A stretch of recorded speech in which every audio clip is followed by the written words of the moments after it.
friends, colleagues, family members, students. We are delighted that you're here today.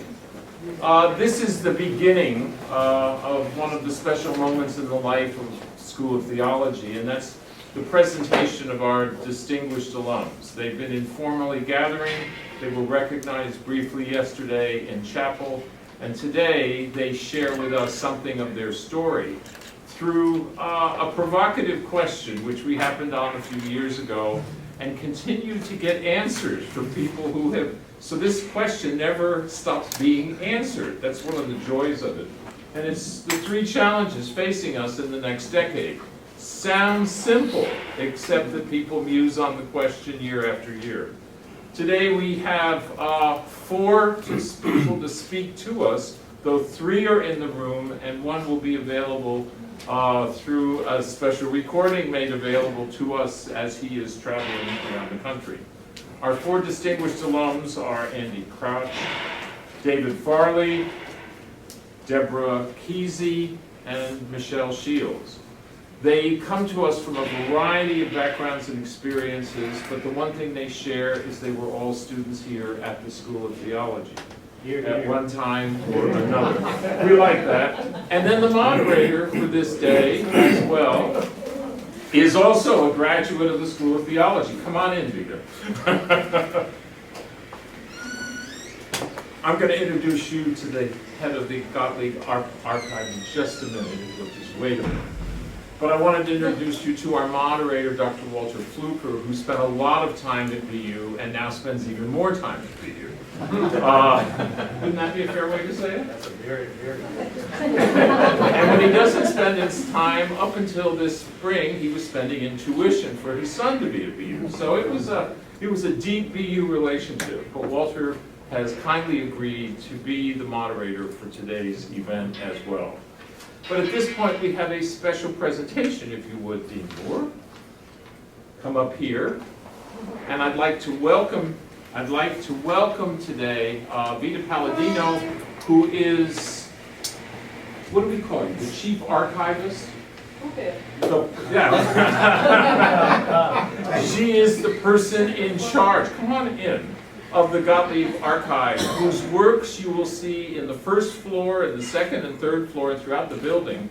But it is an amazing national and international now archive of many collections. But the King Reading Room is a special project which Vita has really lived with since the day of its inception and has been part and parcel of the story. So if you would, give us a welcome. Well, thank you very much for coming to BU, and it's a pleasure to have you, and we love people to be able to share this environment that we've created to let Dr. King speak and for us to view history that many of us have lived through and let him inspire us as he did when he was alive. And it's very important. The mission is to keep his words alive and to inspire young people. And I consider him to be the best, bar none, civilian citizen of the 20th century. He made black people stronger and he made white people better. And by doing so, he made our nation better. And I always say, and his sister said, had he not gone to BU, he couldn't have handled Montgomery. Well, she says it in her book, and she's said it to me personally, and that just makes me very proud. I'm sure it makes you very proud. But the youngsters who are leaving, I always say, you know, follow Dr. King's lead. Always leave BU with a dream. And just if you just present the stats to kids about the bus boycott, you know, he had a C in logic. So it wasn't a very logical way to say it, but somehow the dream and the deep-hearted feeling about social justice was so important to him that it carried the way to create a system of a peaceful, civil, you know, a civil disobedience, so to speak, that in 382 days he got his way. I mean, I don't know how you sell it. I don't know how you tell black people, forgive them for what they know, not what they do. I don't know how you sell that. That's a mass communication story. You know, we could learn from that. And how you use media and television to help you in your cause. And how did that affect making the, I call him the father of activism because of how he affected us. And then after the assassinations and the film footage we got of Vietnam and the riots, and how we treated people, you know, people of my ilk knew our country was doing something wrong. And so it's so involved and it's so complicated. And here was a person who had these ideals. Very important for young people to think about this and to hear about it and revisit it, and how a word has a meaning and a dream has a meaning, and how you can have this relationship with a professor as he did, and we hope that this guy does the same thing over here. To have that relationship in the academy where you get something that fuels you to make a better world. And I always say when we do tour groups of the little kids, I say, doesn't matter what your grades are to make a difference in the world. You know, you gotta have the dream. And so BU has made many people's dreams come true. You know, it's a progressive school, and the School of Theology at this time was the diamond in the crown. And it really helped Dr. King enormously. We have a letter from him to Professor DeWolf saying that BU did more. It was the institution that did the most to help his cause, and we took the kids here on scholarship. So it's something for you to take away and be proud of, and you know, carry his work on is what we got to do. You know, tolerance is a great thing. So that's my welcome. Welcome to BU. I've been here 37 years. Deborah, for keeping this dream alive. She has single-handedly kept this dream alive in Boston University and in this library. And you've inspired so many others that now you're not working alone at all. You're working with a giant team. Thank you very much. Oh, thank you. And thank you for enjoy hosting the us day. today. And you have a presentation now to make of that piece of You're art. going to give me Walter? There's a little story behind this. John August Swanson is a great artist. He does many different kinds of art, and one of his art forms is posters. He's a strong social justice advocate, and he happens to be a very good friend of one of our honorees today, David Farley. When he learned that David was going to be honored this year as one of the distinguished alums, he wanted to give him one of the posters as a gift. And so when we wrote and thanked him for what he was doing, he said, and we'll send one for you as well, for the school. So this, my dear friend, is for the Mugar Library and for you. Wonderful. We put this in the archive. Well, this is great. These are the things that really help it, you know, stay relevant. And I will say that this is his special one for the I Have a Dream anniversary. And so this is all made from Martin Luther King Jr.'s speech. Nice. Very nice.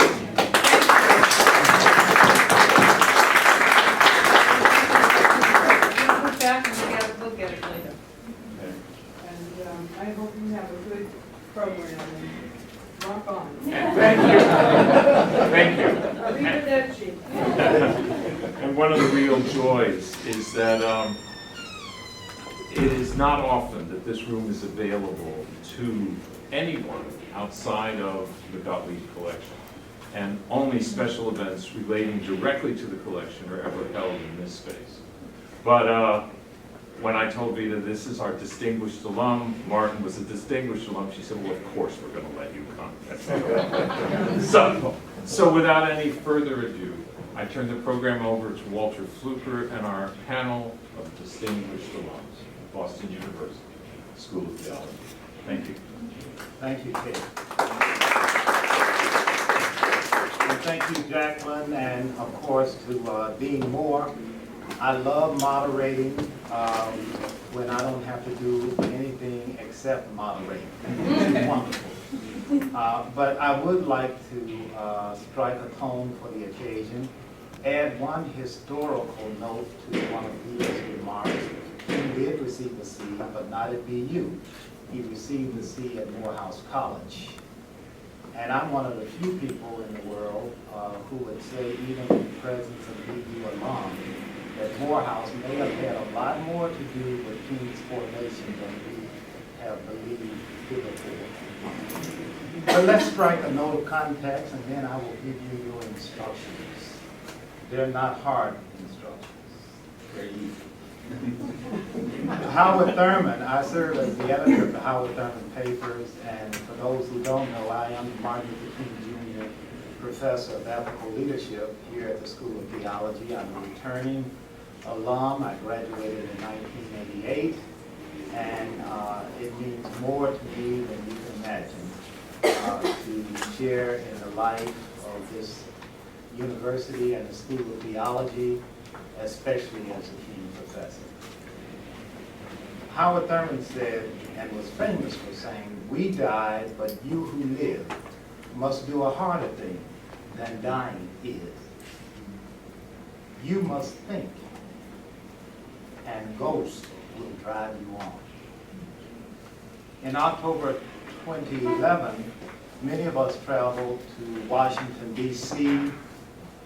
to witness the historic dedication of the Martin Luther King Jr. Monument. The Stone of Hope is a 28-foot statue of King emerging from a massive granite boulder which symbolizes the Mountain of Despair. The imagery from the famous "I Have a Dream" speech, which we celebrated last month, is an example of King's preacherly improvisation. The theme is based on the Hebrew prophet Daniel's interpretation of King Nebuchadnezzar's strange dream that forecasts the doom and the fate of Babylon. The stone symbolizes the destruction of Babylon's idolatry and cruel oppression of the conquered peoples of the empire.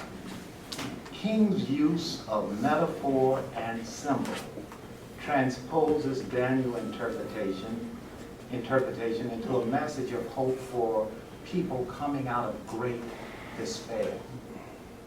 Remember these words: with this faith, we will be able to hew out of the mountain of despair a stone of hope. With this faith, we will be able to transform the jangling discords of our nation into a beautiful symphony of brotherhood. With this faith, we will be able to work together, to pray together, to struggle together, to go to jail together, to stand up for freedom together, knowing that we will be free one day. The monument, if you've not been there, is strategically located. It is a site of memory. The address of the memorial is 1964 Independence Avenue, referencing the Civil Rights Act of 1964. There is a direct line of vision between the Lincoln Memorial, where King gave his famous "I Have a Dream" speech, and the Thomas Jefferson Memorial. King's gaze stretches across the tidal basin and is fixed on the Jefferson Memorial, reminding us of the promise of equality and freedom found in the Constitution and the Declaration of Independence. In his right hand is a tightly bound scroll. Perhaps copies of these documents is left to imagination. Or, as I wonder, maybe a new speech that he is preparing or asking us to prepare for America and the world. Friends and fellow alums, as we gather to discuss the challenges that face us in this century, let us remember the words of Dr. King. And may we, even more than he, see a stone of hope carved from a mountain of despair. It's my honor to introduce our panelists, our distinguished alums, Andy Crouch, who is joining us by video, David Farley, Deborah Kiesey, I just met you, is it Kiesey? You're Deborah. And Michele Shields. It's wonderful. I would like to privilege women, if you don't mind, Andy. Are you there? He's not good. He's on tape. Good. Well, good. I wouldn't have to ask Andy. I would like to privilege women, which is our practice here at the School of Theology. I'll ask Michele Shields if she wouldn't mind getting us started with this incredible question. The three greatest challenges facing us in the next decade, not this century, but in this decade. And my God, I know you have a lot of work. You each have 10 minutes. If you go over, I'll give you a sign. If you go under, we'll consider it an act of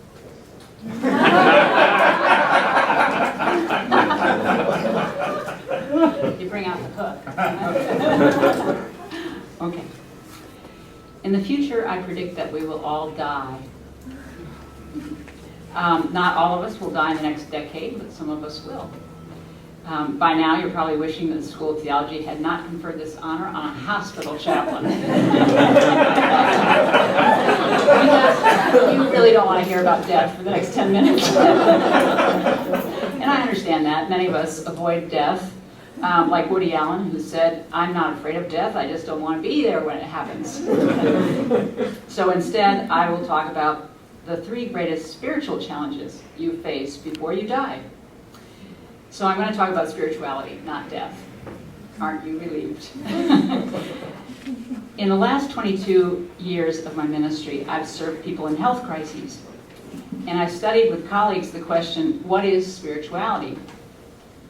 We came to define spirituality as encompassing the dimension of life that reflects the needs to seek meaning and direction, to find self-worth and to belong to community, and to love and be loved, often facilitated through seeking reconciliation when relationships are broken.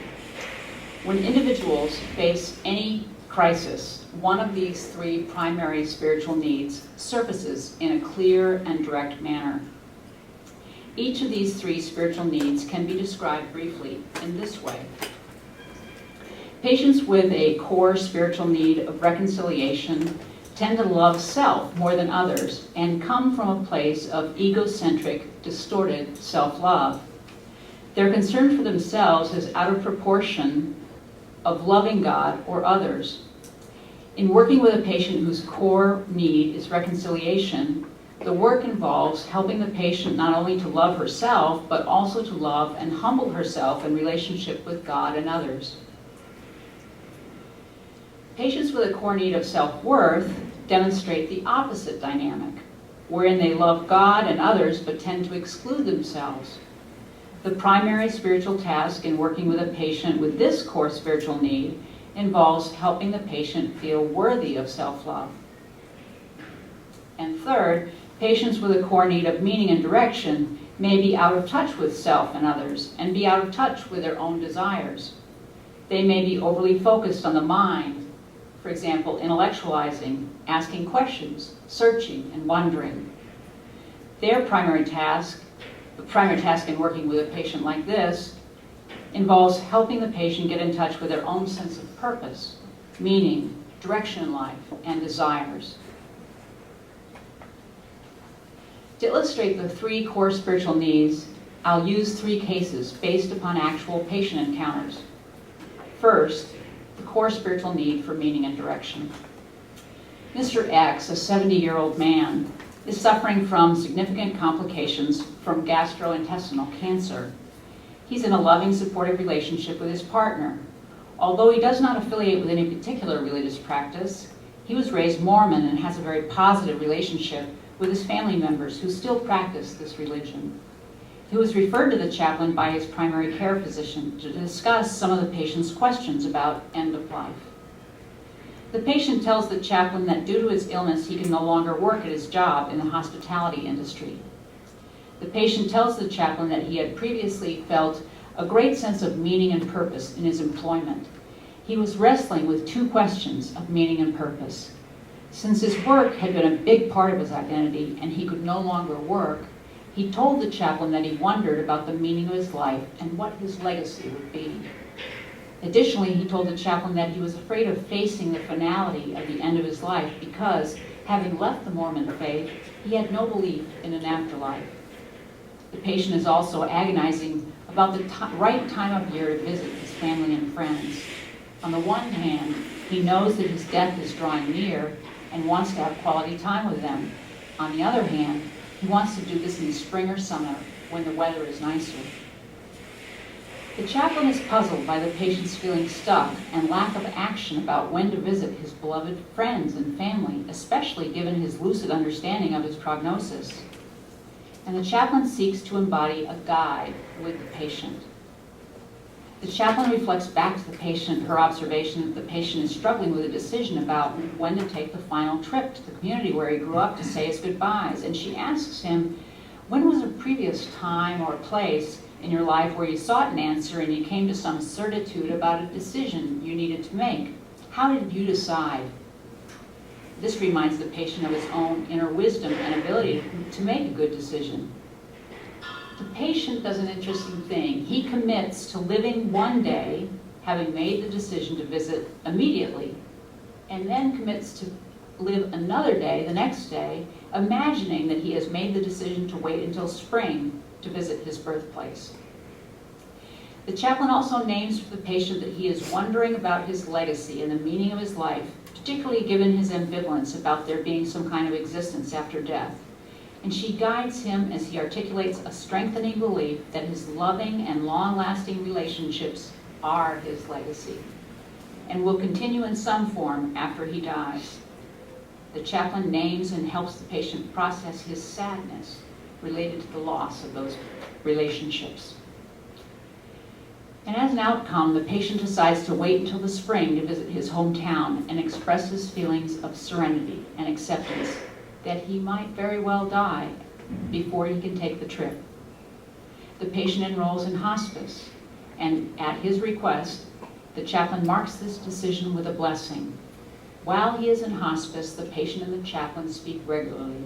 Even as the patient becomes more somnolent and quiet, he affirms his legacy as an excellent and loyal friend.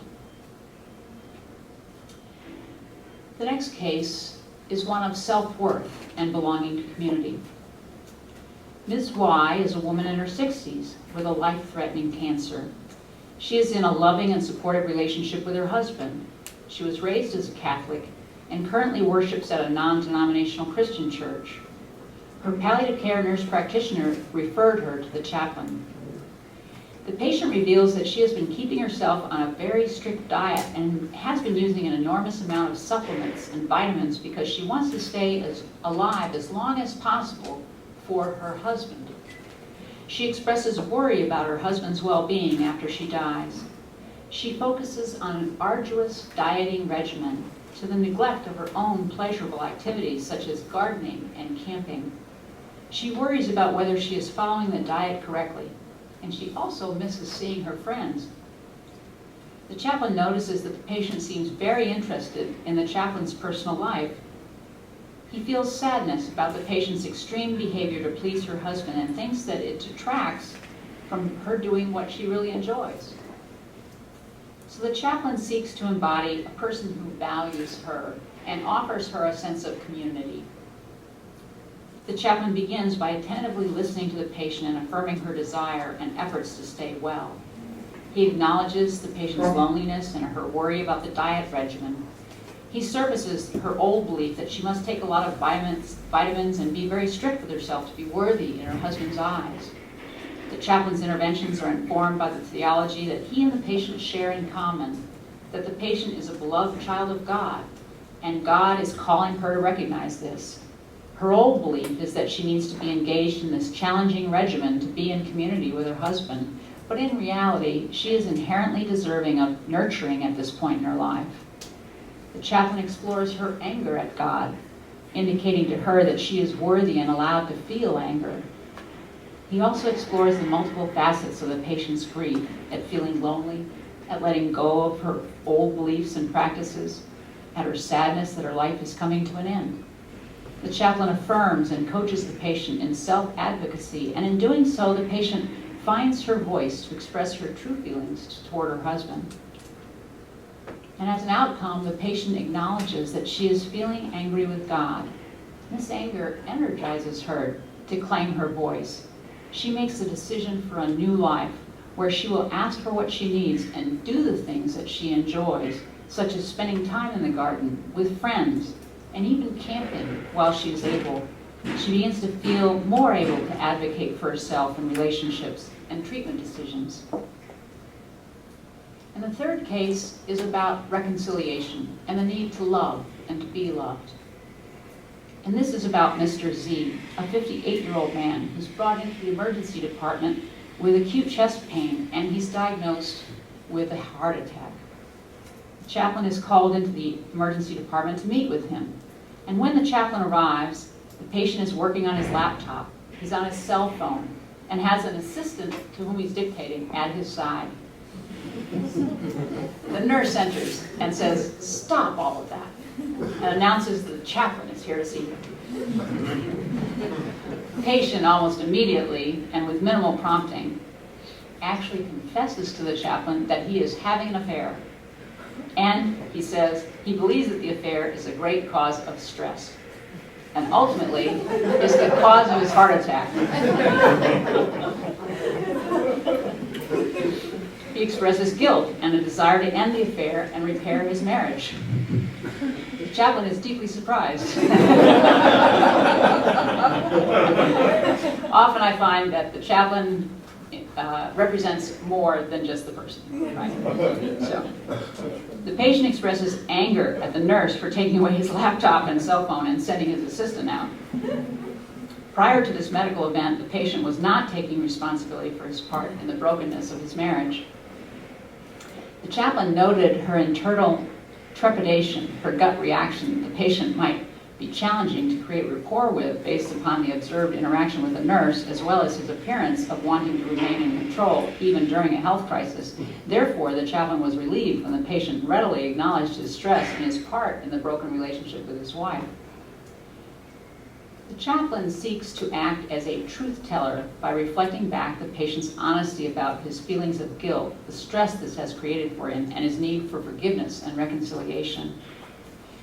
So she asks questions to encourage the patient to confess his part in creating the brokenness in his life and marriage. She asks the patient to acknowledge his impact on others, and also assesses whether the patient is truly contrite. The chaplain acknowledges the patient's guilt and asks him to say more about it, which encourages him to express contrition and remorse. Once the patient expresses true regret, the chaplain holds the patient accountable to identify and commit to new behaviors and make amends to his wife. She asks the patient to state how he will end the affair and what he will do to take specific responsibility for the brokenness in his marriage. The patient expresses his emotions and sheds tears. He makes a commitment to make meaningful changes in his life.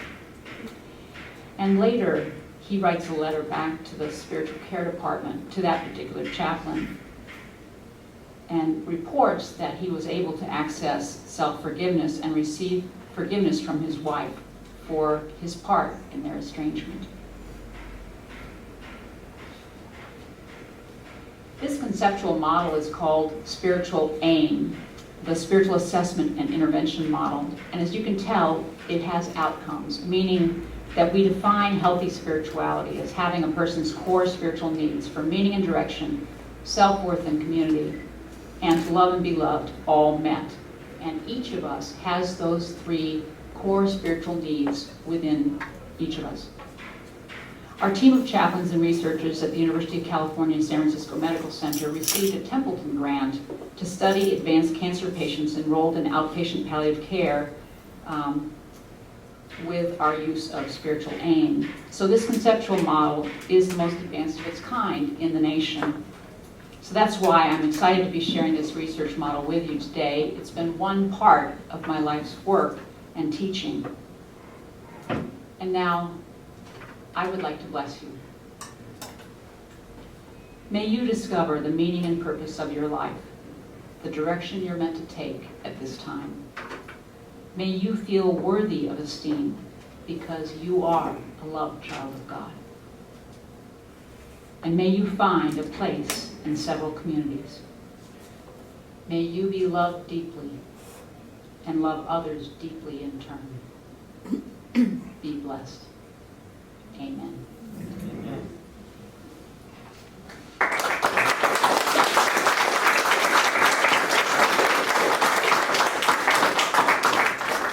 Thank you very much, Michele. Thank you. The Reverend David Kennedy. Kennedy Farley, but I like Kennedy. That's my grandmother's name. Kennedy Farley. Hello, School of the Prophets. Greetings from the City of the Angels. I'm going to be speaking from the perspective of one who has lived the last 30-plus years as a pastor near the corner of Sunset and Alvarado in the heart of urban Los Angeles, or as I like to say, hanging with Jesus on the edge of Babylon. First, greatest challenge as pastor, from my perspective, and this has to do with church for me, is to be the church of Jesus Christ in a world where the gap between the few rich and the many poor is the largest in human history. I'm sure you're aware of this. It's been talked about a lot recently. It's greater than ever.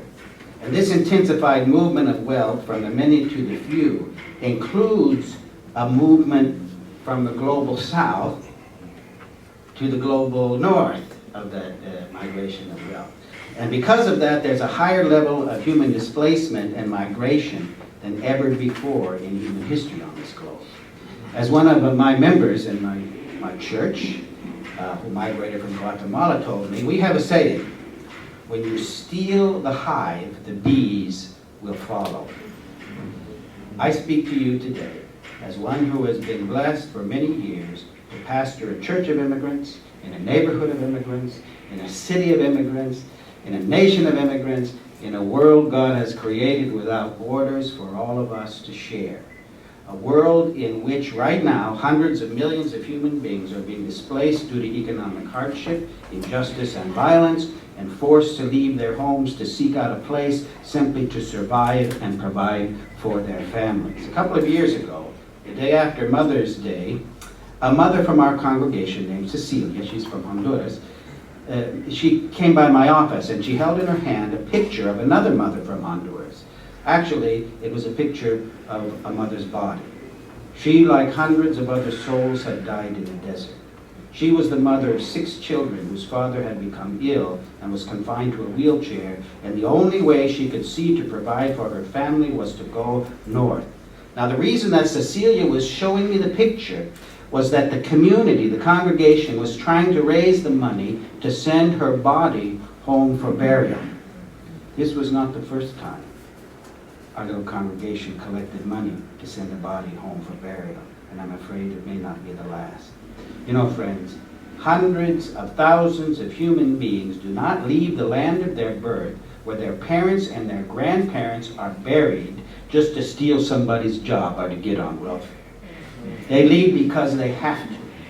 You know, we need to have immigration reform. We need to stop the deportations, the detention, the incarceration of human beings in our land for simply trying to survive. We need to reform our immigration laws to keep families intact and protect workers' rights. I long for a day when I will no longer see the fear in a child's eyes, that fear, that heart-rending fear of losing a mother or a father or having a family broken apart by a broken system. But even if we pass good and just immigration laws, if we do not also address this concentration of wealth in the hands of a few, if we don't address the kind of neoliberal economic policies, free trade agreements, labor exploitation, corporate globalization that is displacing communities all over this globe, all we will be doing is saying, okay, those of you who are already in the lifeboat, we won't throw you out. But I believe on a hopeful side here, that the church has been strategically placed to make a difference on behalf of those victimized by this. God has placed the church strategically throughout this world in communities and neighborhoods of the 99%. And God has also placed the church strategically in proximity to the halls of power. Our challenge is to deepen, expand, and use this strategic placement in the midst of the people to be Christ's instrument of empowerment for and with them, helping them and enabling them to have access to the centers of power we already have proximity to, and work with them to transform the world. It's a small challenge. Number 2, to be the church of Jesus Christ in a nation that increasingly resembles the multicultural richness, the multi-ethnic tapestry of the world. Now, while the first challenge I was talking about focused on our response to a very present evil, this challenge has more to do with blessings that are happening in our midst and the possibilities they bring to us for the church and the nation and the future. God is blessing us with some marvelous new generations of young people present now and coming along. And I know BU is very aware of this. Much has been written about millennials recently, and they are already moving our nation and our church beyond some of our old prejudices and paradigms. I encounter them a lot in the interfaith social justice work I do in Los Angeles. These young people, moved by their faith from various backgrounds, to come together to work for justice and build a beloved community, conscious of their heritage and yet multicultural in their relationships. And this comfort they have with diversity is not just true in terms of ethnicity, but also in terms of a lot of other categories, like theological ones, these ideas of conservative, liberal, evangelical, mainline. They're kind of beyond that. What I find in so many of them is a desire to participate in being in communities of spiritual support for living lives of compassion, justice, and joy. And again, I believe we as the church are strategically placed to help them form these communities. And you know, there's another generation coming along after the millennials, and there's already a name for them. They are called the pluralist generation. And they will be the most diverse, or already are, the most diverse generation of our history. They are about to enter middle school, and they will be the generation that will witness the end of the Caucasian majority in the U.S. So let us hear the words of Jesus again and anew when he says, "Let the children come to me.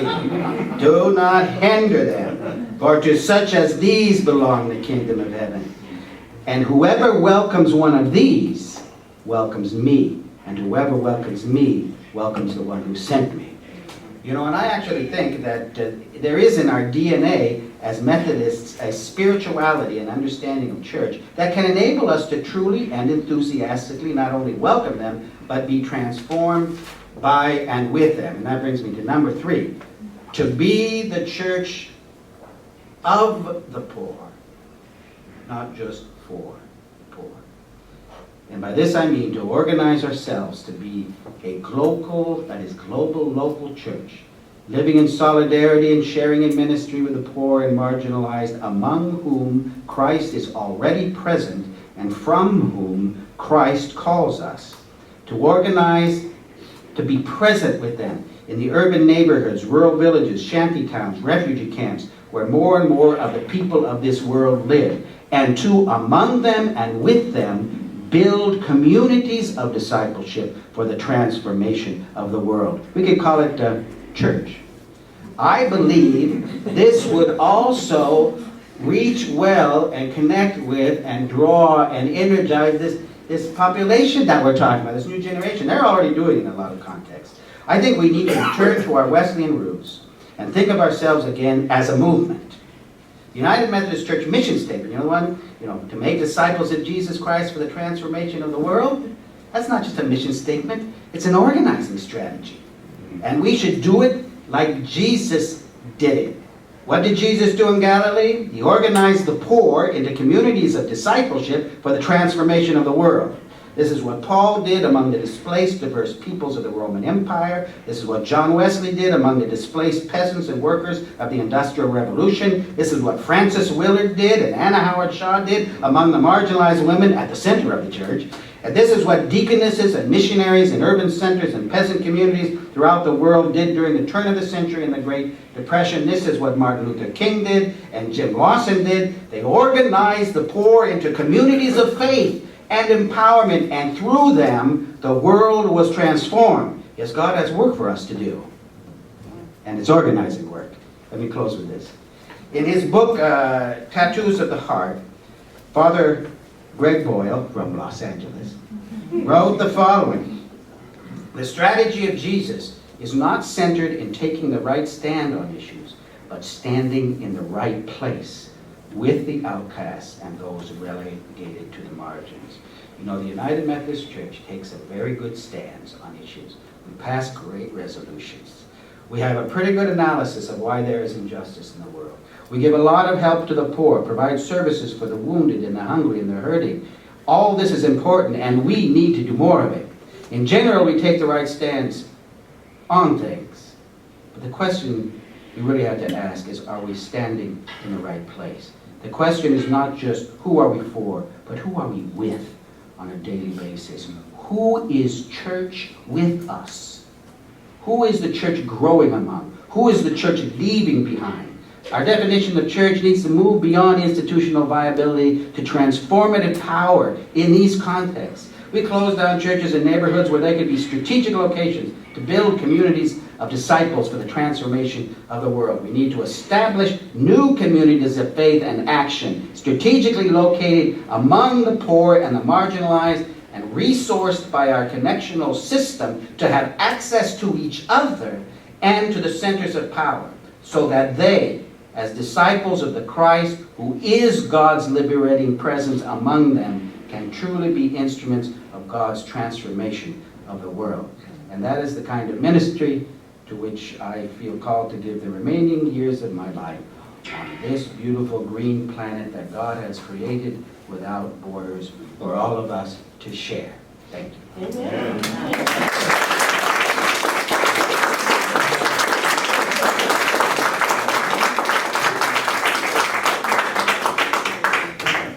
Thank you, David. Thank you very much. Bishop Deborah, leader Kiesey. Thank you. Thank you. I think we're going to be saying some of the same things, but not as passionately loud. That was a sermon. Thank you. Thank you. I can't help it. And I too come from my own perspective out of the church. And it was an intriguing question. I found myself really struggling with how to bring into a very clear focus what I think are a lot of issues and a lot of ways I could have gone. So I ended up with 3, and there's some overlap between us, which is nice. Number 1, one of the greatest challenges facing us in the next decade, I believe, is to how to stay in dialogue and to respect those with whom we disagree. I think that's not just a question for the church, but a question for the culture. I think we live in a culture at the moment where if I disagree with you, you have nothing of value to say to me. I find that a very dangerous perspective and a very, very narrow perspective. Over the years, I believe that I have learned more from those people who disagree with me than all of those around me who think just the way I do. And I would love for us to learn to disagree and to still care and respect for one another in that disagreement. You look at the political system and the political debates, and I am afraid that some of that has slopped over into the church and to how we interact with one another. The challenge for me at this point is, how do I have a conversation, a dialogue with someone with whom I am vastly in disagreement with, and still see the Christ in them? I don't have an answer other than the fact that for me, until we figure out how to do that, we are not going to come together as a church or as a community or as a culture or as United States or as the world until I can see Christ in you and you can see Christ in me. That's number one. The second greatest challenge is to learn what it means to live in an incredibly culturally diverse world. It is really difficult, I believe, for us to understand from another worldview. It is very difficult for me to understand how the world and the culture and interactions work from another pair of eyes than my own. And what that tells me is that I have to work doubly, triply, quadruply hard to understand someone from a different culture, someone from another place, someone from another part of the world, someone who views the world differently. Where I see that happening in the church is if you look at our general conference, and it used to be, and I'll just say it this way, it used to be a bunch of white men, truthfully, in the general conference. We've expanded that to men and women. It now is looking much more like those of us in the United States are going to have a smaller and smaller role as the church grows in other places in the world. And we're excited that it is. What that means for me is that I have to give up a part of my power to someone else. If I truly believe in a worldwide church, and if I really do believe that a worldwide church strengthens the church as a whole, I may have to be the one who steps back and allows another voice and another perspective to step forward. And I am not naive about how difficult that is for me and for, I think, probably all of us. So this diversity that you've talked about is, I think, one of the points of tension within the United Methodist Church right now. We want to be a global, worldwide church. I think it's just very, very difficult to know how to get there. And I do believe that we can, but it's going to take us allowing others to step forward in our place. This beloved community is a wonderful image for who we are as the church in that regard. And the third, and this is a little, takes a little different track than being able to necessarily parallel this with issues around culture and the community. But I believe that as people of faith, we cannot rekindle our faith in our churches and in our denomination until we have rekindled the faith in ourselves. We've done an awful lot of talk in the United Methodist Church about numbers, about statistics, about growth. And I don't disparage those. I think we need to have those as indicators of what's going on, but they're not the answer. I think the answer lies in reclaiming who we are as followers of Jesus Christ and as followers of John Wesley. John Wesley gives for us an incredible model for us being a movement. It's a movement that is not set in buildings. In fact, Francis Asbury did not want us to build buildings. He was afraid that by doing so we would be stuck. It's not a, we are, I know, and it's not a movement that worries about keeping us in the center and as the status quo, but this Methodist movement was all on the edges. And it brought into fellowship people and communities and groups that had nowhere else to go. So I think that until we reclaim some of that very passion of who we are as followers of Christ, as followers of a man who brought in the edges to the world, who brought those that nobody else wanted and loved them and touched them and honored them, until we reclaim that passion, the numbers aren't going to change. We cannot make disciples until we have the passion of a disciple. So for me, those are the three things that I think are going to help us, not only as a church, but as a culture, face this next decade. It's respecting and staying in dialogue with one another we disagree with, whether we agree or not, seeing the Christ in them. It's learning what it means to live in this global context with an incredible amount of diversity and worldviews. And it's to say that as people of faith, it all starts here, and reclaiming the passion that got us here in the first place. Amen.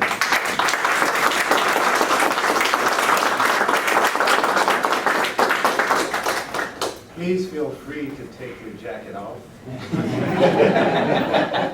It is warm. In absentia, but through voice. Andy Crouch. I'm so grateful for the chance to address you, although I'm so sorry that it's in this disembodied form rather than with you in person. I think it's a cliche to say that one is honored and humbled by a selection like this award, but the humble part is really true. I am incredibly humbled that the School of Theology remembers me, appreciates the work I do and sees it as in some way inspiring for the next generation. And as someone who benefited so much from my education with you all, I'm just humbled to be included in this list of distinguished alumni. I have heard that the next generation of students is far more accomplished and prepared than we were. So I hope that many of you who are currently students now, who may be watching this video, will be far more distinguished than I have been, or perhaps any of my fellow distinguished alumni here this fall. We've all been asked to address the three challenges that face the church, and obviously the perennial challenge for the church has never changed, and I think it's by far the most important challenge, much more important than the three that I'll list, and that, of course, is simply to continually be completely and deeply converted by the gospel, and to come to truly believe that God intervened in the world through the sending of the Son, in the power of the Spirit, and that all of his life is available to us now. That's the challenge for the church in every generation. It's the most important challenge now. But there are some specific cultural features and cultural moments that we have to pay attention to in order to be faithful to that gospel. And there are three that I've been thinking about that I thought I would share very briefly. I think the deepest question of our time in many ways for our culture could be put this way. Do bodies matter? Do bodies matter? And if they matter, how do they matter? This is not a completely new question. Of course, the emanations of Christian faith in the early centuries that we call Gnosticism asked the same question and came to the conclusions that bodies either do not matter, or if they matter because they are a problem. They are something to be discarded. They're something God never intended. They were created by some demiurge who got in the way of the plans of the true spiritual realm. But in our time, I think we are, for many reasons, back to the question of what is the significance of the fact that we're embodied? What is the significance of the fact that I can address you in a disembodied way, on a screen, not present in person, and yet in some ways more viscerally, tangibly present, it might seem, than if I were there myself? A little bit like Paul saying, I'm so bold when I'm away, but I'm meek when I'm with you. Well, Paul said that about letter writing, but that's true about video and film and these ways we have of representing human beings. Does it matter that I'm not there? Does it matter that this is a disincarnate message? I think as Christians we want to say it does matter. That while we can make use of these technologies, and we can use them perhaps for preaching and teaching and so forth, that something's missing when we're not present in the body. Because God took on flesh, and Jesus was raised with flesh. The possibilities that technology has opened up have led our neighbors, whatever their faith, to be very ambivalent about their bodies. One way to put it would be to say, that we worship or we idealize the perfect body, but we are very ambivalent. Indeed, we often hate the bodies we actually have. So there's tremendous attention to the idealized body through cosmetic surgery, through pornography, through the marketing of the celebrity machinery.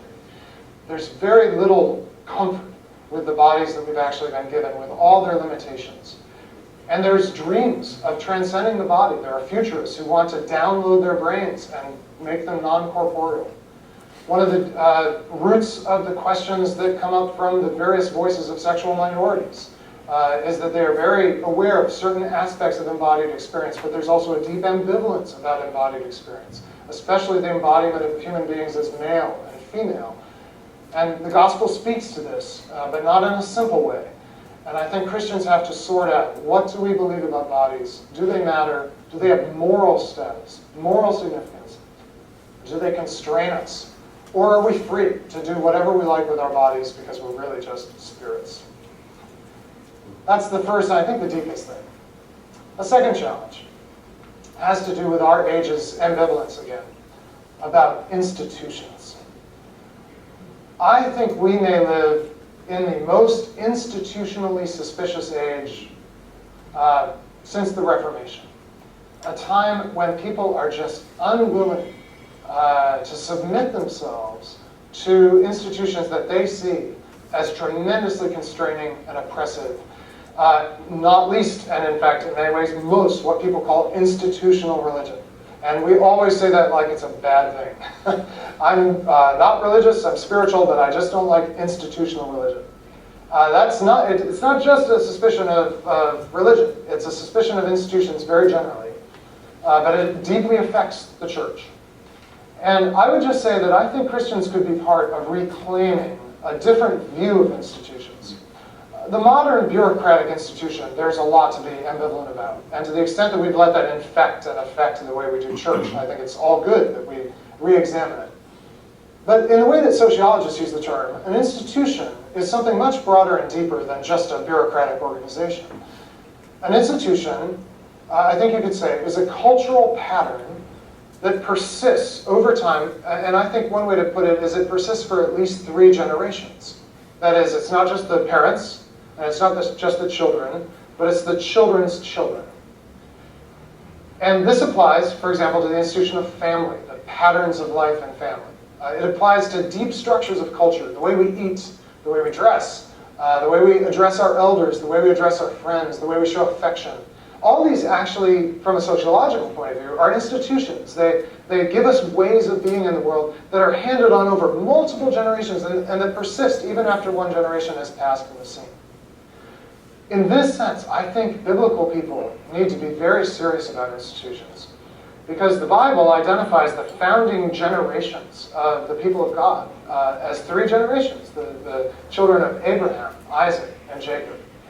And if there's one way that I think the church went wrong in the last 2 generations, it was to create forms of church that served our generation really well, people like us, people our age, or maybe to create forms of church that served our children really well, great youth programs, great Sunday schools, but not to create a church that could last and persist to the level of our children's children.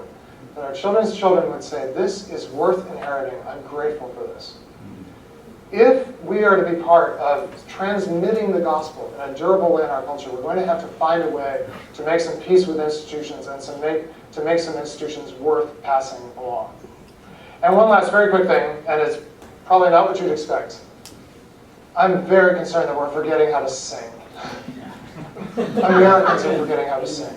When I was a kid, at most baseball games, the national anthem would be sung, not by some professional, but by the whole crowd. And they didn't sing it well, but they did sing it. And now at every baseball game I go to, a professional sings. And the same thing is happening in the church, especially in my context of dominant culture churches. Less so in African American churches, Hispanic and Latin and Asian churches. But even there, when I visit churches, I'm hearing less and less real singing. Now, for a Methodist institution, this should be a problem. We are people who should not have forgotten how to sing. And this actually goes to it connects in a very deep way with the previous 2 challenges. Because singing is what you do with your body that animates heart, soul, mind, and strength. And when we sing together, and when we pass on songs, we pass on something that's worth it, that our children's children would say, wow, that's worth singing.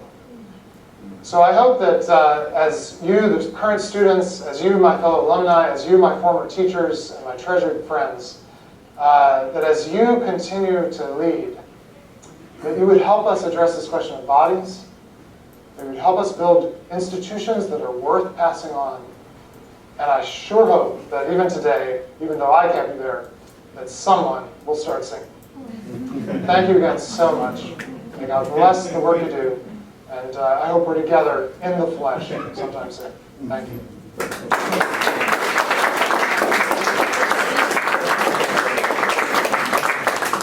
Jacqueline, would you be kind to let this gentleman, oh, he sees me, that he can come in with his body?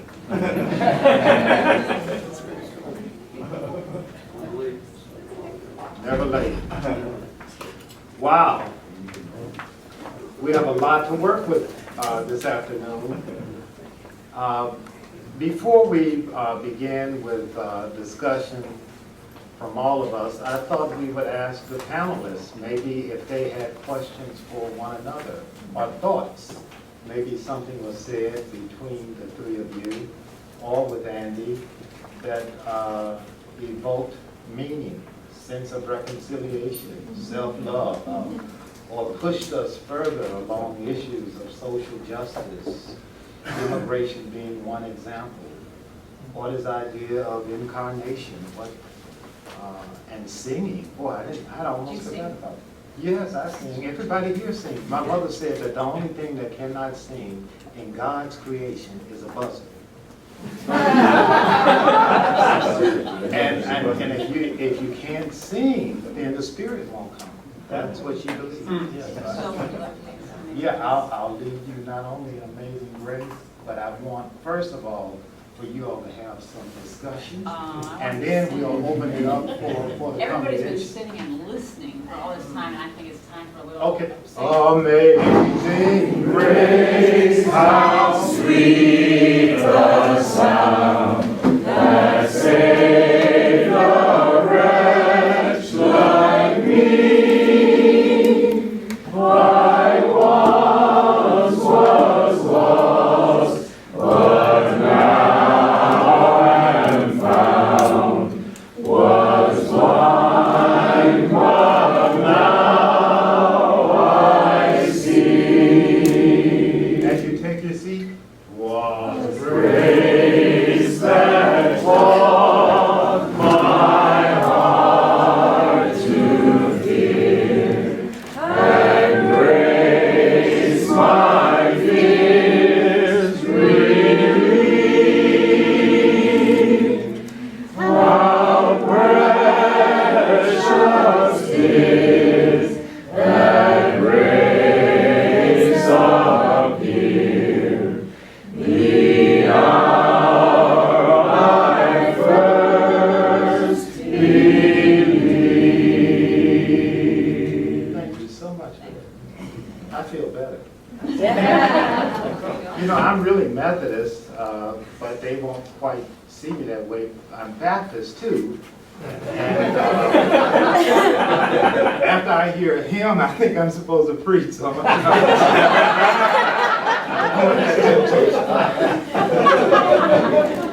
I was really struck in these conversations.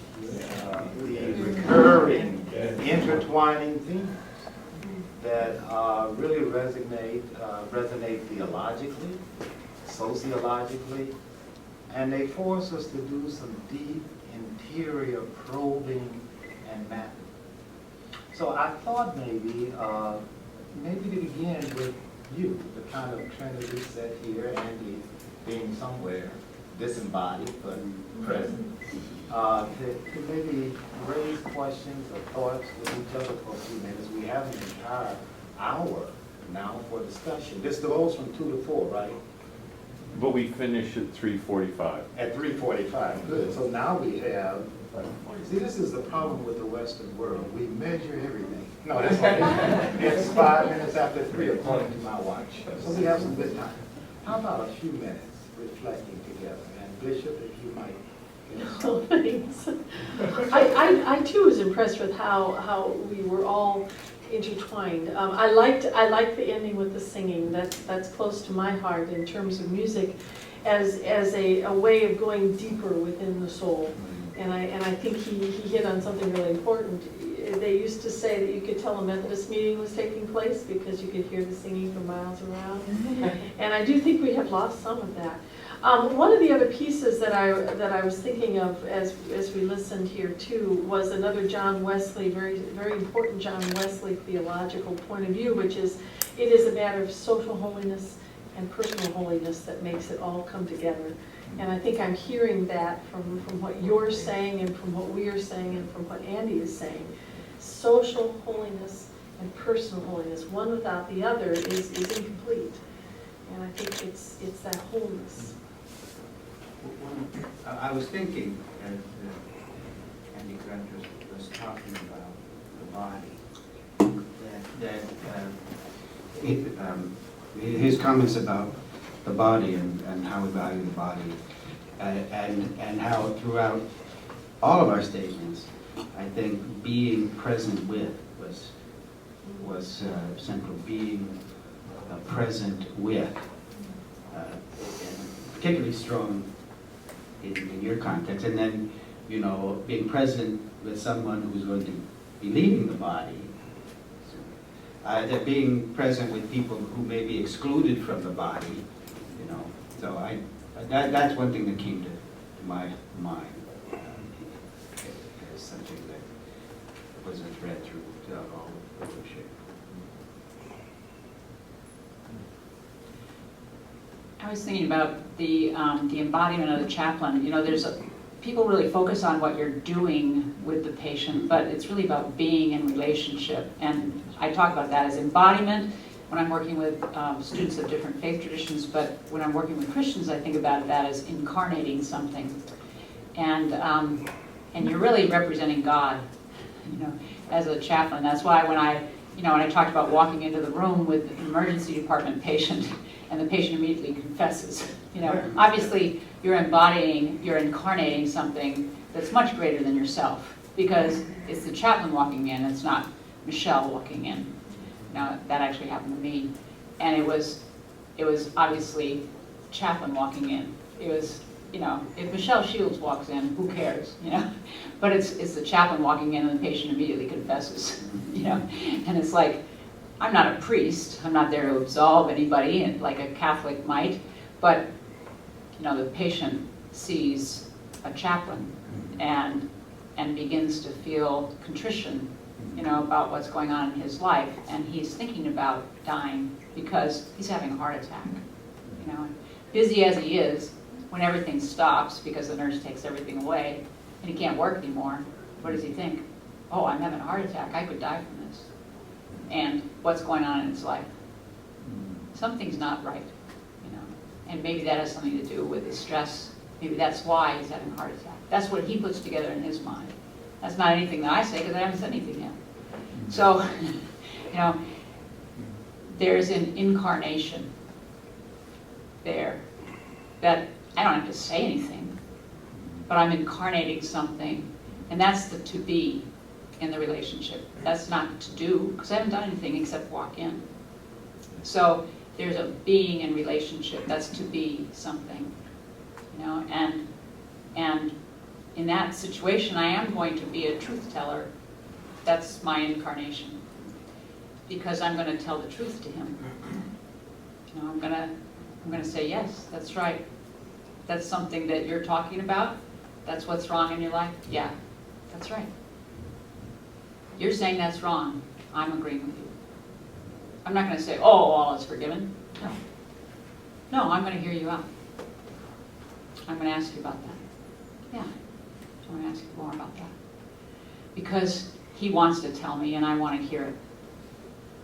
You know, because that is something in on his conscience and he wants to tell me. And I would be glad to hear that. Because he wants to get that off his chest. You know, because he's afraid of dying. there's a real possibility he could pass away. So this is the emergency department, and we're talking life and death here, and I want to hear that. So I'm not going to let him off the hook right away. A lot of people have that impulse to do that, but this is truth-telling time. You know, and that's what your embodiment is, that's what your incarnation is if you're a Christian. So that being, you know, is that embodiment, and that's what Andy was talking about there. I don't know Andy, but what he's talking about, your embodiment, your being in relationship, it is about being present, it is about your incarnation. Yeah, God considered incarnation really important, so much so that he sent a real person with flesh on, you know, and that was really important, really important. That's what we needed to see. That's what we needed to feel, you know. As we continue this dialogue, and I'm inviting all into the conversation, what strikes me, even when you speak now and from what I've heard, is that we are in an emergency in this country with the licentious spread of capital driven by globalization, I heard you saying, and the concomitant problems of immigration, certainly a new kind of classism that we had no idea could happen so quickly in such an incredibly harsh way. Or to hear the kind of dysfunctional civility where people no longer talk. There's no great appreciation of difference, not just ethnic or racial or sexual, but difference in ideas and opinions, the inability almost to move beyond a kind of fixated civil discourse. I'm hearing all of these, and it does ring a tone of emergency. Maybe not panic. For people of faith, I wonder though, how we began to think about this, and especially we're trying to do this at the School of Theology, but to think about this as we move forward. And I certainly invite everyone here to join us and to maybe share what you've heard today and how you want to respond to that. Or maybe there's some things that you would like to share, some truth-telling that comes to us. And please give us your name, social security number. I'm Lindsay Graves, I'm a first year student. I had, what Andy said about institutional suspicion has been very, very much on my mind recently. But two of you also spoke about the need to understand and affirm diversity within some of our institutions. And I don't know if we ever resolve or balance those as much as we live with the paradox, but I was wondering if any of y'all have experienced a time when that was successfully done, I guess, affirming diversity while also affirming the institution and the need for norms, whatever the institution might have been. Well, yes and no. Well, in our context, I suppose we do, you know, in our little church, we're very diverse. But we have a regular way of being community together and dealing with changes and frameworks of sort of a family kind of framework that we do. So I think institution and movement is always kind of a dialectic, you know, always kind of held in tension. That you build institutions through movements, and then sometimes you have to reform institutions again through movements. But I think that so that the answer is yes, it is a paradox, and yes, it is held in tension, and yes, it is kind of a dialectic between openness to diversity and a framework of common understanding and meaning. But I think that's the paradox out of which the church was born. You know, that kind of, you know, the incarnate presence of Christ in a particular location, and then this cosmic idea that's universal. You know, that kind of,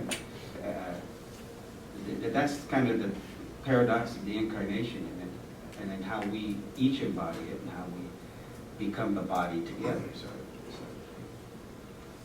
I think that's a really good answer. My first response was also yes and no. But I think those kinds of changes happen slowly. I don't think that kind of understanding of what diversity really means happens in an instant. So there are going to be these times where we seem to take several steps ahead and then slide back, and then more steps ahead and then slide back. My belief is that those steps do eventually move forward. And I also know the frustration that it feels like we're constantly sliding back. But I don't think those changes, if they're going to be substantive changes, can happen quickly. I do think that it takes time, and we aren't necessarily a society that's good on patience, you know, or you know, we do want answers, we want them quickly, we want them now, and I don't blame people for that. I'm probably one of the worst. But I think when you're talking about a shift in how we see the world and how we see ourselves in relationship to that world, and how we understand those parts of the world that are totally new to us, it doesn't happen quickly. So the answer is yes and no. I have seen places where it is working well, and that's wonderful, but I would say I've seen probably more places where we're still in that struggling time. But I am hopeful. I'm always hopeful. I think it's always been a battle. You know, when I was a student, I thought about whether I wanted to work within the institution for change or you know, work outside of the institution. And I served churches for 10 years, and there were some discouragements, you know, in working within the institution. The conference that I joined, you know, I was the 7th clergywoman there, and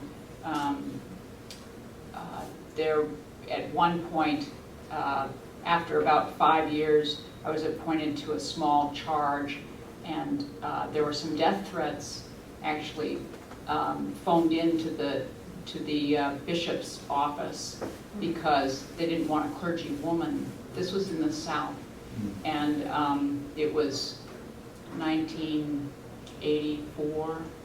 So. And when I first moved there, there were signs, billboards actually up advertising the KKK. So it was not very progressive. And clergy women were not, you know, there weren't many. So so there were some struggles, I would say. It was kind of tough, you know, and I said I would go wherever the bishop appointed me, and so that I wouldn't, you know, lose an appointment, because it would be very easy to just not appoint me if I refused an appointment. So I said I would go, but the bishop in his wisdom decided to give me a different appointment, which was really nice. So there were some struggles, I mean, in terms of inclusivity, you know, just even for a white woman. So, I mean, diversity, you know, was a white female in those days. So, you know, they didn't make cross appointments racially back then in the South. So, you know, since then, you know, I've, you know, gone into hospital chaplaincy, and I've really stood for diversity, and we have huge diversity in our department. Spiritual care, and we've had transgender chaplains, and we're known for being a really, really diverse department. And it's come with risk, I have to say, because when you have a student that you need to dismiss from the educational program, they can make complaints, and they can make complaints on the basis of diversity, rather than, you know, from our point of view, we may see it as somebody that's not well suited to that educational environment. And so that happens sometimes, you know. So you expose yourself even if you're giving the best quality of education you can, and the person may not be suited to the educational department, sometimes they use that diversity card, to say, it's not me, that was, at cause for being tossed out of the program. It was this because they didn't like me because I'm diverse. So it's hard sometimes. It's hard sometimes dealing with diversity, and yet we've really, all the supervisors that I've worked with have gone through lots and lots of educational process in order to learn how to work with diversity, and really made it part of our life's work because we believe so strongly that diversity makes for a better education. And our institution believes so strongly that diversity makes a much better education. So it's just terribly, terribly important. Thank you. I'd like to add an introduction today. I actually forgot to acknowledge the presence of Professor Peter Paris, who is our new visiting Mugar professor. That's not a prompt to you, Professor Paris, to make a comment unless you want to. But I know that you work a lot with institutional life and have an Aristotelian view of institutions and practices. But I did want everyone to know Peter Paris, who is with us as the visiting Mugar professor. Yes. Kathy Clark currently lives in Pittsburgh, and I graduated from School of Theology in '79. David, I really like the quote that you ended with. It's important what we stand for, but it's more important where we stand. I think. Who we stand with. Who we stand with, okay. And Bishop, you talked about being more globally sharing of who's involved in the total picture. And one of the things that I think hits us from the very basic, local church level to institutional church level is power sharing within those contexts. I was working with a church recently. I work in higher education, and they wanted to look at their mission programs. And one of the concerns was a meal that they prepare twice a year as a rather wealthy suburban church for a storefront church in a relatively poor community. And when I asked, well, who plans the meal, they said, we do. And I said, well, who cooks the meal? They said, we do. I said, so you sit together, right? And they said, oh no, we stay in the kitchen while they eat. And I find a lot of questions about how we share power with people that we perceive to be helping. And in a way, sharing in the planning of the menu and how the food is prepared and who serves whom has to do with power. So how do you stand with, but be willing to have the global nature of your church, organization, even economic factors within your local church change in order to truly honor the best of what we need to be? That's beloved community. As a pastor, I think it's really important to be an instrument of Jesus' reordering of power. So that, and this relates to who you're standing with. It's not just out there in the world with all it. In a congregation, who is left out? Who is excluded? Who's not included in the decision? That's who the pastor stands with. And that's not an easy thing to do, because we tend to want to please the ones who have the most influence and have the most. But I think that if you build relationships with everybody, other relationships,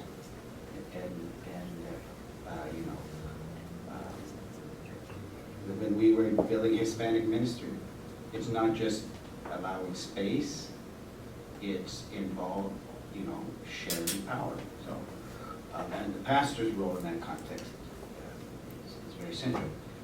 And I see it as a central role of a pastor in a church to be a part of Christ's reordering of power.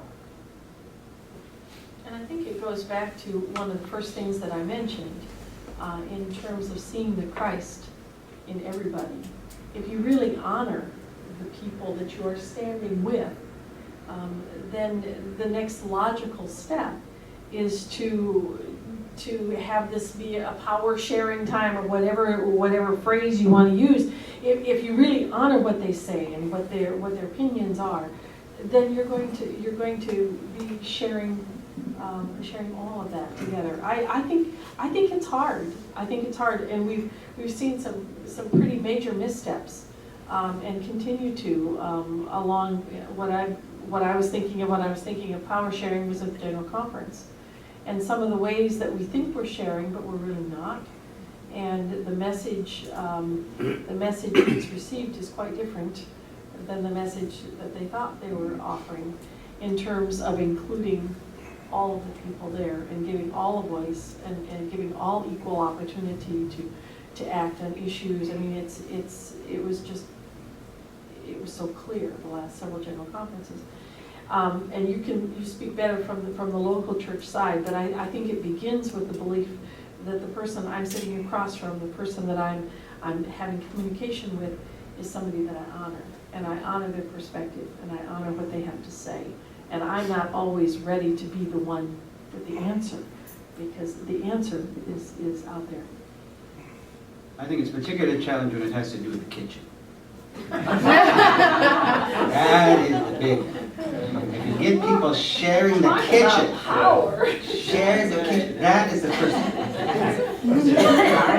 Share the kitchen. Take the locks off the cupboards. We've got churches that have locks on the cupboards. But David, this was their kitchen. I know, that's That's right. even the worst part of it. That's where the battle They were is. going into their kitchen. Well, have them send their children in. That'll melt them down. There are strategies you can put on. How about, I see a hand there, good. Name, address. Social security number. My name's Henry Gibson. I'm a third-year MDiv student from Birmingham, Alabama. So so something that Andy said about creating an institution that the next generation can be proud of to inherit, it really struck me. And especially in reflecting on the past General Conference and wanting to become an elder in the UMC, it was kind of disheartening to see a lot of what was going on there.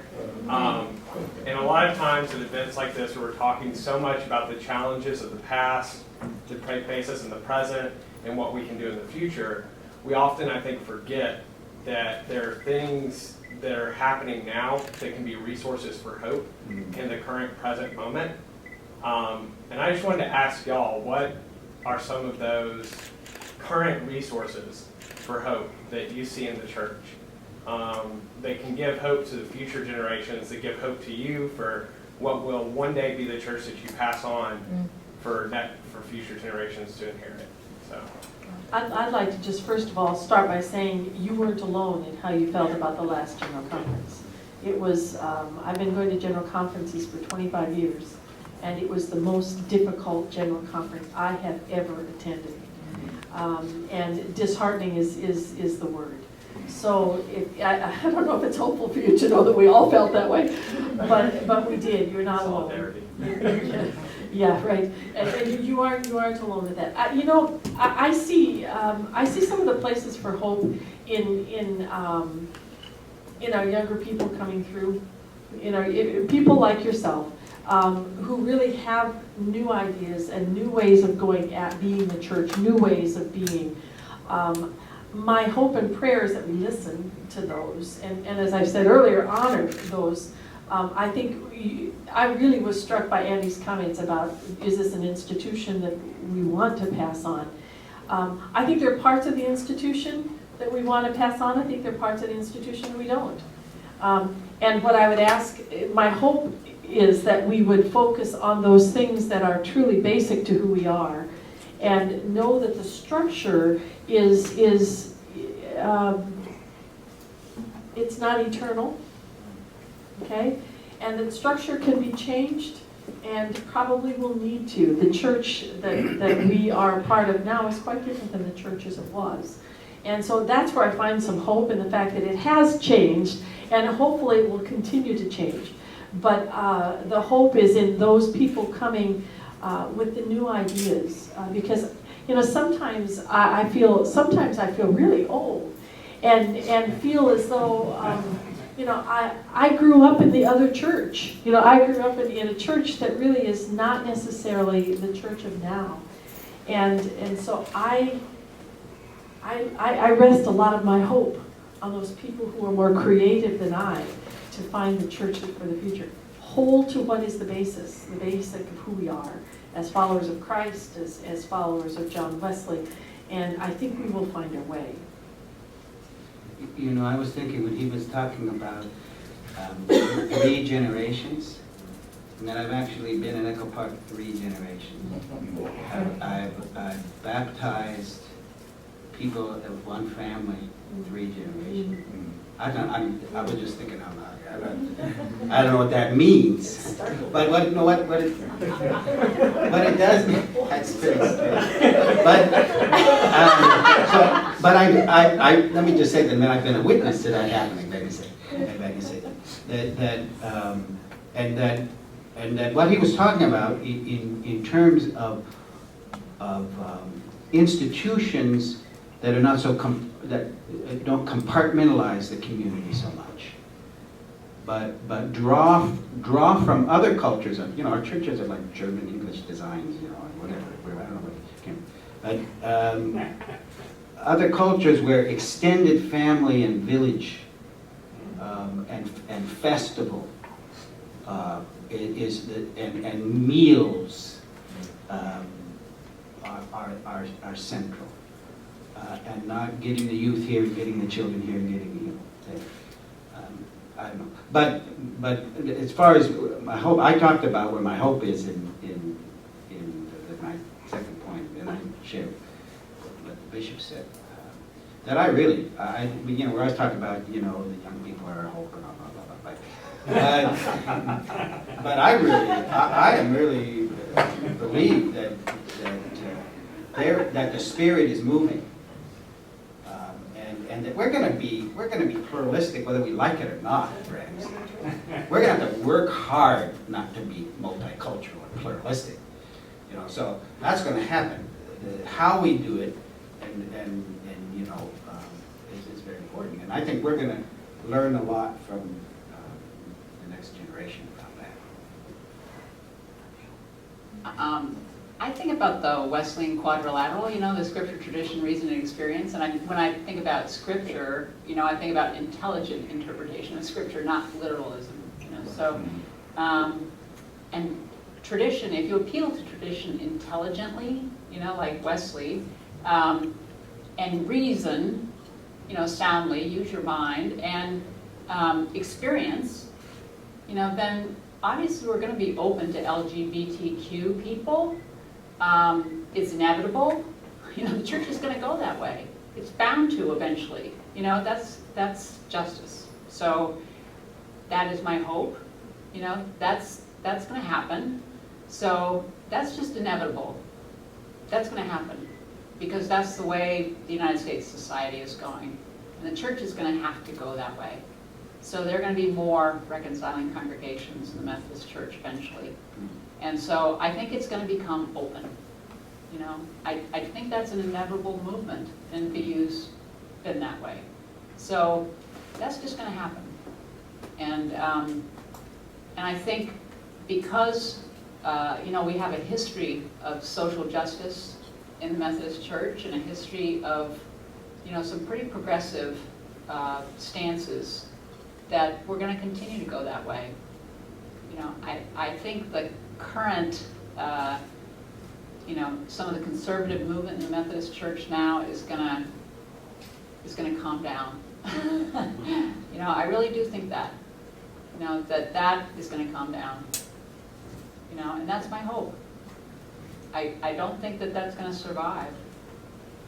I just don't think it's going to survive. May I ask a quick question of you all? We have a few minutes left here. this pluralistic world, this new church,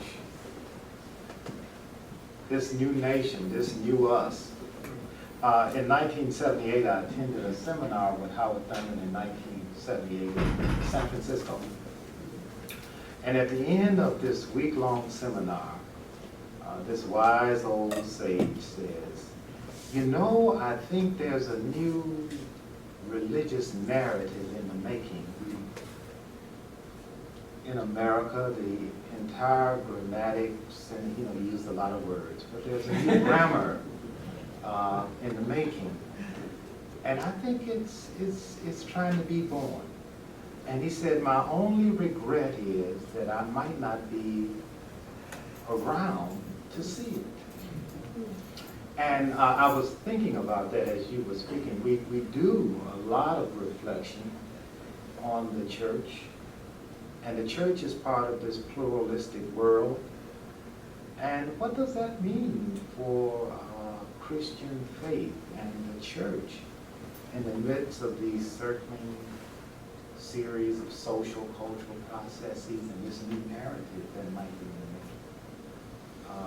it's kind of huge as one of those things facing us, maybe even in the next decade. I'd be interested not just with the panelists, but for all of us to think out loud on that. New narrative, religious narrative. Jesus. You know, I love Jesus. Any feelings? This is not a classroom. This was just really a question. And I don't have the exact answer for that. But I think as this new narrative is being created, it's almost inevitable that we have the chaos that comes right now and the tension that comes now. That kind of change doesn't happen easily. And even with the best of intentions, there's a time of chaos, a time of just uncertainty. So I feel like that's where we are as a church. I'm in hopes that the church that comes out of this time of chaos, if we've ever really left a time of chaos, is going to be stronger in new ways, and that's one of the ways that I would hope we would be stronger.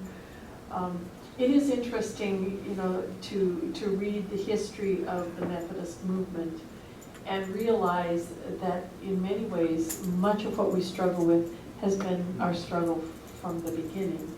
We have really never been without a time of struggle and chaos within the Methodist movement over theological issues, over the direction of the church. Oh my gosh, they argued over bishops from day one, and we're still arguing over bishops. I mean, there are still some things that I think go with people of faith and people of passion, but I do believe that we are trying to find this new narrative, and we need to I need to understand that this time of chaos is a time of transformation. That's my hope. I think it has everything to do with this openness to difference, as you were raising here, an appreciation of difference. And it's hard sometimes as Christians to feel that deeply and be a part of that simultaneously. Strain on the anatomy. It's like two horses riding in different directions. Strain on the anatomy. Well, and the other part of that is if we are really passionate about what we believe, and you're on this end of the theological scale, and you're really passionate on this end of the scale, there's going to be that clash. It's built into the passion of our faith. That's the tension that is so frustrating. I don't have an answer for that one.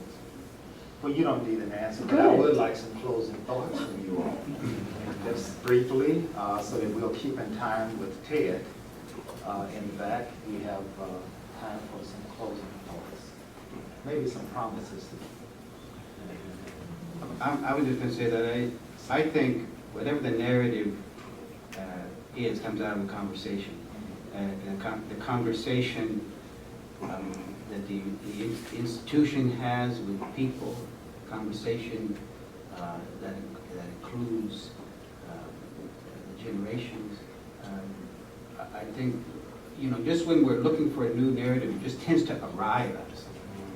You know, it's like with that whole Occupy thing that happened. All of a sudden there was this new narrative.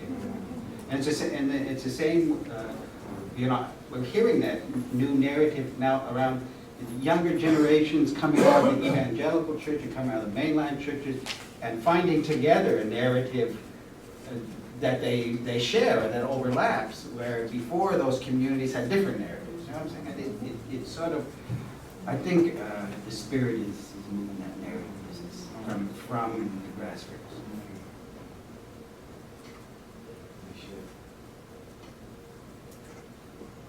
I think I've said enough.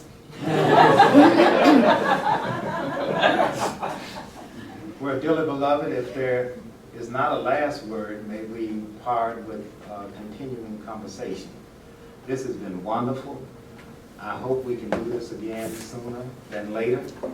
I think hopefully the next time we'll even try to get a few more voices in the conversation. But thank you for coming, and let's give our panelists, our distinguished